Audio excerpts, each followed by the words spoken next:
Nouveau numéro de l'échiquier international. Bonsoir à tous, bienvenue si vous nous rejoignez sur Al24 News. Nous sommes en direct pour décrypter un nouveau thème d'actualité ce soir. Je vous propose de s'intéresser à cette série de faillites de banques américaines. Que révèle-t-elle et quelles en seraient les conséquences? On tentera d'en savoir plus avec nos invités dans un tout petit instant. Restez avec nous.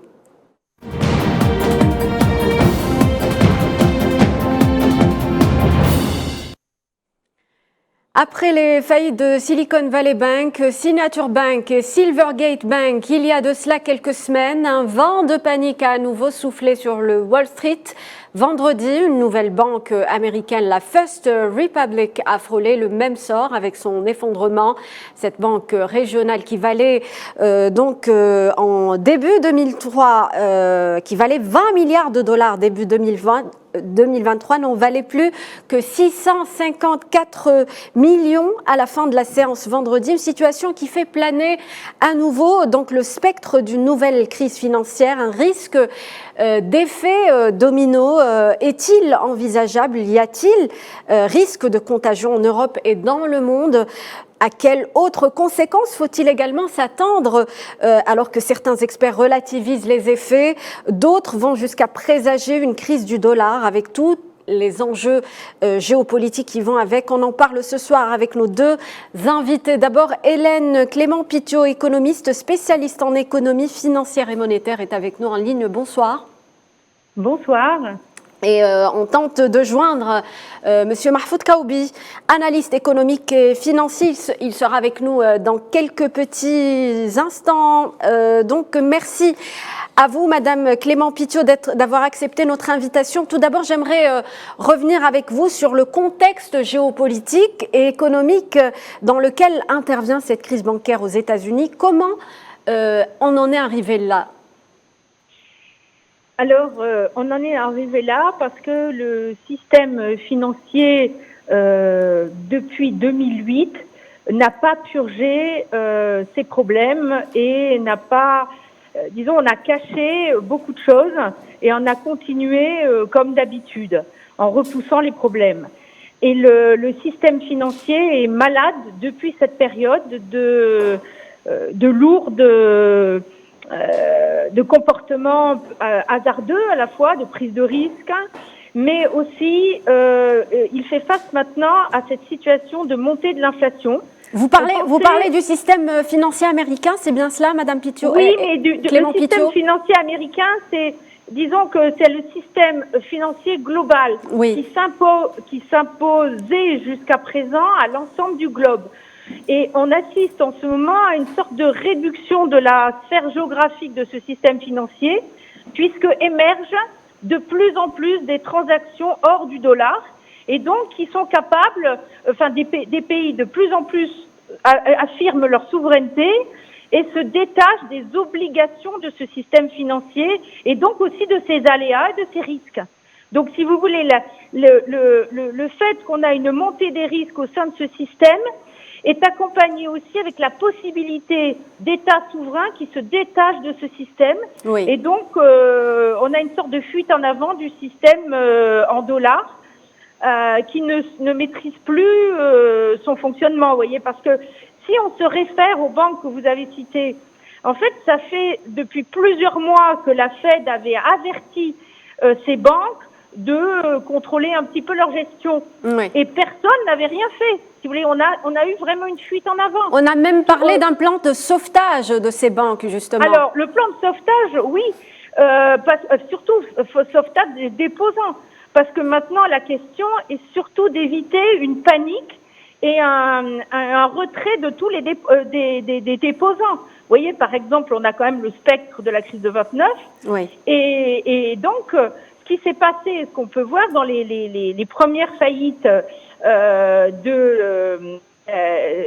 des deux premières banques, c'est que la garantie des dépôts avait fonctionné, mais au-delà même de ce qui aurait été la norme, parce qu'on n'a pas voulu affoler les épargnants.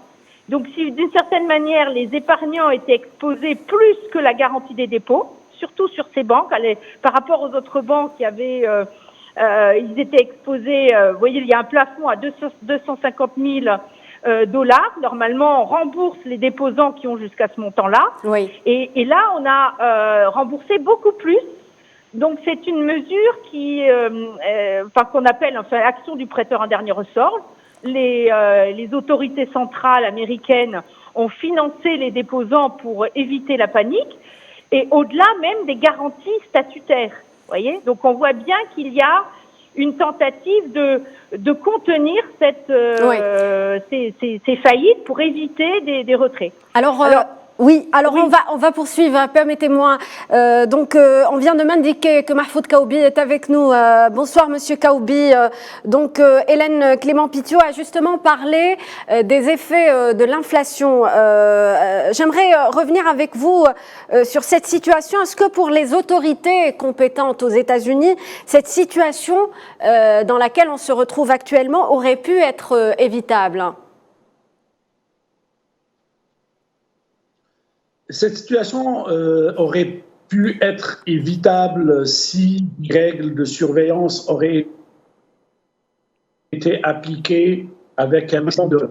Maintenant, le système financier a fonctionné pendant une longue période, pendant plus de 3 années, avec une certaine légèreté en matière d'application de règles de surveillance par les autorités monétaires. Et aussi par un certain laisser-aller au niveau des banques, ce qui a compromis la situation et ce qui a compliqué la situation, notamment après la révision de la Fed. Petit problème de liaison avec vous, Mahfoud Kaoubi. Des actifs et une situation conséquente. Très bien, Monsieur Kaoubi, on va essayer d'arranger cette communication avec vous. Je reviens à vous, Madame Hélène Clément-Pitio. Je vous repose justement la question. Est-ce que pour les autorités compétentes aux États-Unis, la situation dans laquelle on se retrouve actuellement aurait pu être évitable ? Alors, je reprendrai ce que vient de dire le précédent interlocuteur. Effectivement, avec un peu plus de sérieux et de supervision moins laxiste, ça aurait pu être évitable. Maintenant, il y a 2 facteurs majeurs qui ont joué et qui fait que peut-être c'était pas évitable. D'une part, la hausse des taux d'intérêt et d'autre part, le fait que on assiste à une crise géopolitique qui met en danger l'utilisation des monnaies et donc la confiance dans le système monétaire tel qu'il est. Et derrière, si vous voulez, il y a la confiance. La monnaie américaine, c'est la dette américaine. Et on sait que cette dette est pléthorique, que les États-Unis arrosent tout ce qu'ils peuvent et que derrière, il y a de moins en moins de crédibilité. Les gens qui vont acheter des bons du Trésor américain, de plus en plus se posent des questions. Si on regarde la structure des portefeuilles de ces dettes américaines, de ces bons du Trésor, on voit qu'il y a 2 acteurs majeurs qui se sont désengagés. Alors, ils ne se sont pas désengagés pour les mêmes raisons. Vous avez d'une part la Chine qui s'est désengagée depuis une dizaine d'années. Elle détenait 26% des avoirs en bons du Trésor américain et maintenant elle est descendue à 13%. Donc elle s'est désengagée d'une part parce qu'il y a une guerre commerciale, donc détenir de la monnaie, des obligations, de la dette d'un pays qui vous fait une guerre commerciale, on peut comprendre que c'est moins incitatif. Et deuxièmement, depuis les provocations pour la guerre en Ukraine, la Chine a aussi compris que si les avoirs russes pouvaient être saisis, ça peut arriver à tout le monde. Et donc, c'est la pire chose qui peut arriver à la crédibilité d'une monnaie, c'est-à-dire saisir les avoirs, les liquidités d'un pays dans d'une monnaie de réserve.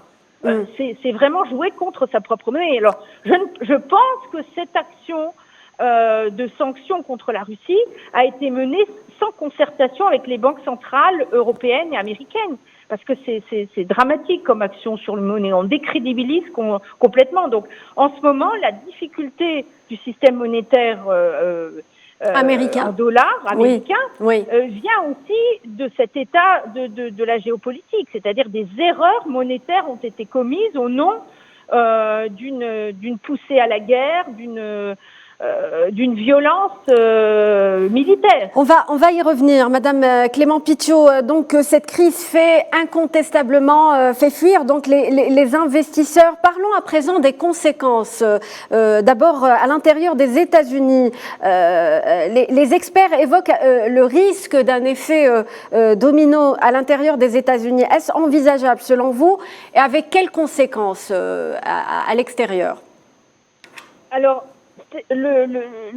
on voit que l'État américain, les acteurs ont joué la carte du prêteur en dernier ressort. C'est-à-dire qu'à partir du moment où ils ont remboursé les déposants au-delà même des plafonds légaux, donc c'est pour éviter cette panique. Donc c'est pour éviter qu'il y ait une contagion.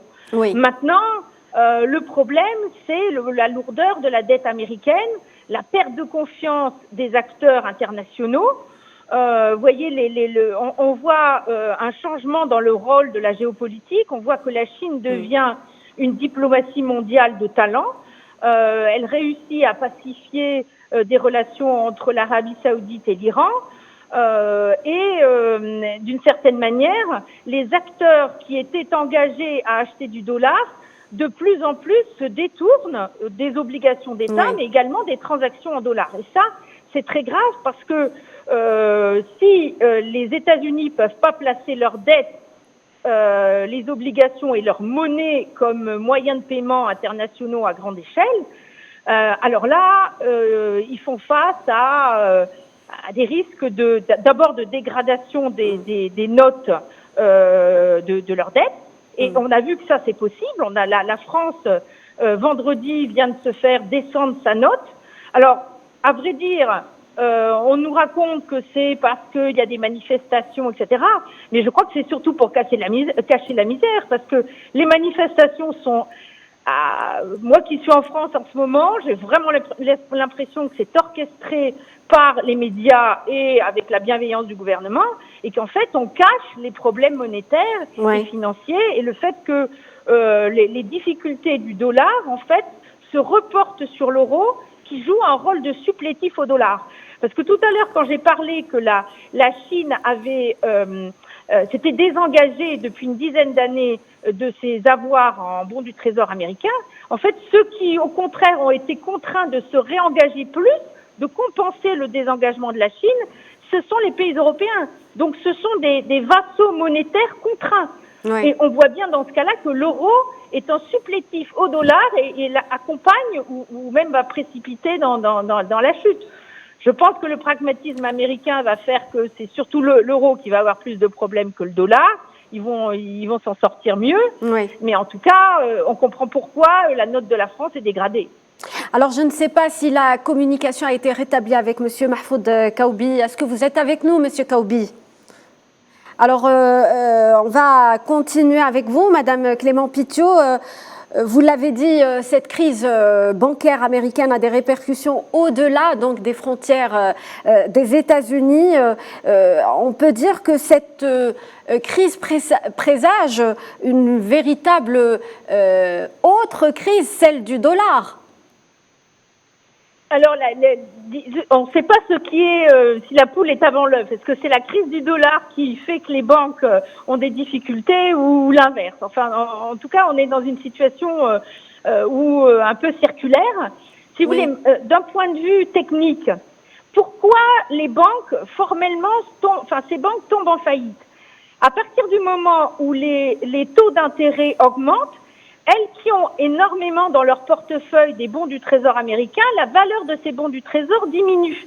Et donc, leur faillite vient d'un effet qui est presque au-delà de la mauvaise gestion. Si vous voulez, elles ont une sorte d'obligation de détenir une grande quantité de dettes américaines. C'est un peu la même chose pour les pays qui peuvent aussi tomber en faillite parce qu'on les pousse à détenir quelque chose qui perd de sa valeur. Donc le risque de contagion est inévitable, c'est bien cela. Donc la contagion est... on peut éviter la course des déposants pour retirer leur argent en les ménageant dans un premier temps. Mais d'un autre côté, si on a une dévalorisation des actifs des banques à ce point, à un moment donné, on entraîne plusieurs banques dans ces situations-là. D'autant plus que c'était quand même des banques qui avaient des responsabilités sur des secteurs clés des nouvelles technologies américaines et même des crypto-monnaies. Vous voyez, si on parle de la première qui a fait faillite, elle a entraîné des difficultés dans tous les systèmes de nouvelles technologies, d'intelligence artificielle, et donc les licenciements auxquels on a assisté dans ces secteurs sont aussi liés à ces difficultés financières. Donc, vous voyez, on a un effet qui part de l'économie financière et qui pense comme ça à l'économie réelle par les paris sur le futur dans les nouvelles technologies qui ne peuvent plus être faits parce que les financements manquent.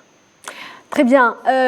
On m'indique que Mahfoud Kaoubi est avec nous par téléphone. Monsieur Kaoubi, j'aimerais revenir avec vous justement sur les conséquences de cette situation que peut générer cette crise bancaire américaine qui vont au-delà des frontières des États-Unis dans un contexte géopolitique assez particulier, il faut le reconnaître. Oui, une crise financière ne peut avoir que des répercussions négatives sur le plan économique, déjà au niveau du pays concerné, donc des États-Unis, mais aussi avec un effet de contagion pour les autres pays. Donc la crise pourrait affecter d'autres économies, que ce soit en Europe ou en Asie, ou au niveau mondial. Maintenant, il faut juste tempérer, parce que la situation n'est pas similaire à celle de 2008, mais elle est nettement différente. Oui. Le rapport qui devrait être, en tous les cas, exposé par les autorités américaines et qui a concerné la faillite des 4 banques régionales, parce qu'il faut insister que les banques qui étaient concernées par les faillites ou les situations difficiles, c'est des banques régionales, quand bien même elles avaient un rôle assez important, notamment dans le domaine des nouvelles technologies. Mais ces faillites entraient beaucoup plus à des questions qui sont relatives à des erreurs de gestion, des erreurs importantes, mais aussi inadmissibles, et un manque et un relatif laisser-aller en matière de surveillance de la part des autorités monétaires. Donc un très grand risque de concentration pour le cas de la SVB, pour laquelle 11 déposants, Monsieur Kaoubi. 4% des dépôts. Oui. Allô? Allez-y. Poursuivez, oui. Monsieur Kaoubi. Voilà. Donc, je dirais que les derniers tests de résilience entamés et faits pour les grandes banques américaines a quand même donné des résultats assez rassurants. Oui. Maintenant, l'intervention des autorités américaines, que ce soit en rassurant les déposants et en assurant le remboursement des dépôts supérieurs à $250,000 d'une part, et d'une autre part le relatif freinage de l'augmentation du taux directeur sur laquelle se lançait la Fédérale Réserve a eu pour objectif de tempérer un petit peu de l'instabilité des marchés et surtout de retenir les déposants et de maîtriser les runs vers les guichets bancaires.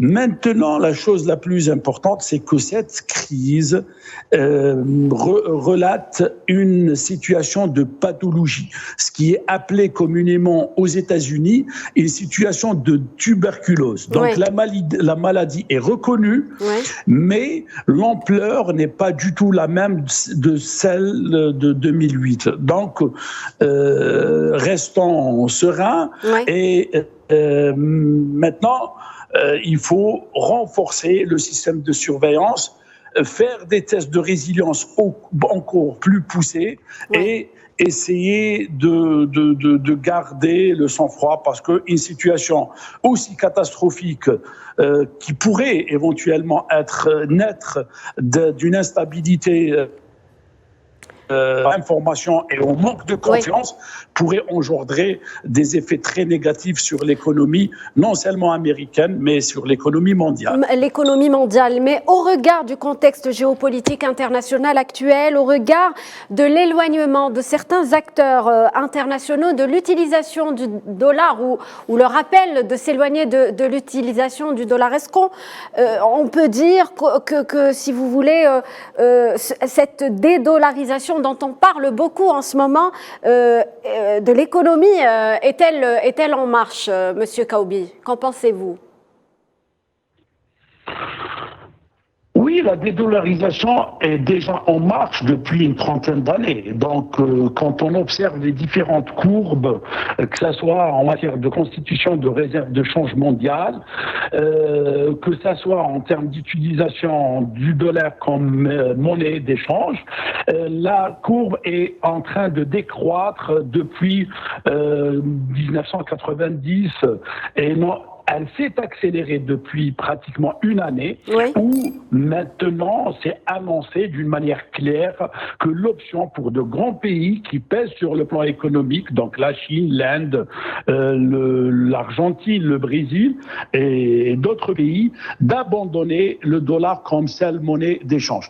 Mais cela ne devrait pas se faire d'une manière très brutale, car le dollar continuera pour une bonne dizaine d'années du moins à constituer la principale monnaie d'échange. Personne n'a intérêt à ce que le dollar soit abandonné d'une manière brutale, et ça ne peut pas être fait. Sinon, c'est un système qui va s'écrouler, et il va s'écrouler sur la tête de toutes les économies et pas uniquement l'économie américaine. Alors on va demander justement le point de vue de Madame Clément Pittiot sur ce point. Alors, il va de soi qu'un effondrement d'une monnaie comme le dollar n'est pas envisageable, et comme je l'ai souligné tout à l'heure, les États-Unis ont une attitude la plupart du temps pragmatique, et je pense que le pragmatisme va remporter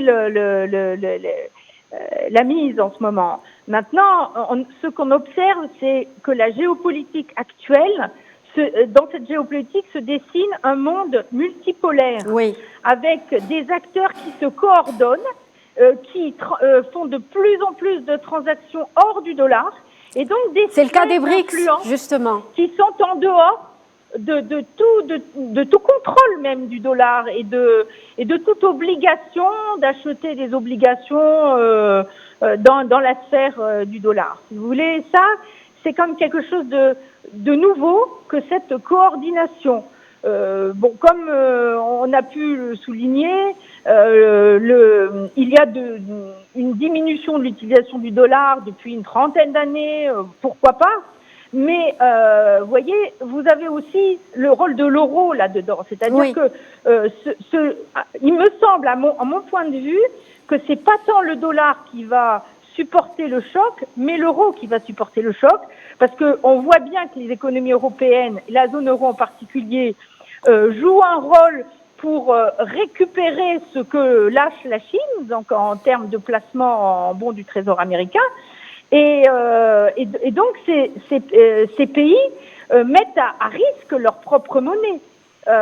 Donc pour moi, il y aura un choc monétaire, il sera d'abord sur l'Europe, et les États-Unis s'en sortiront parce que, malgré tout, c'est toujours un grand pays qui a besoin de ressources, d'échanges dans le monde entier. Il n'y a pas trop de soucis à se faire sur le dollar. Mais j'ai l'impression que c'est la zone euro qui sera le bouc émissaire. Très bien. Merci Hélène Clément Pittiot de votre contribution dans ce numéro de l'Échiquier international. Je remercie également Monsieur Mahfoud Kaoubi pour sa participation dans des conditions, il faut le reconnaître, difficiles sur le plan technique. Merci à vous, chers téléspectateurs, de nous avoir prêté attention. Je vous souhaite une très bonne soirée sur Al 24 News.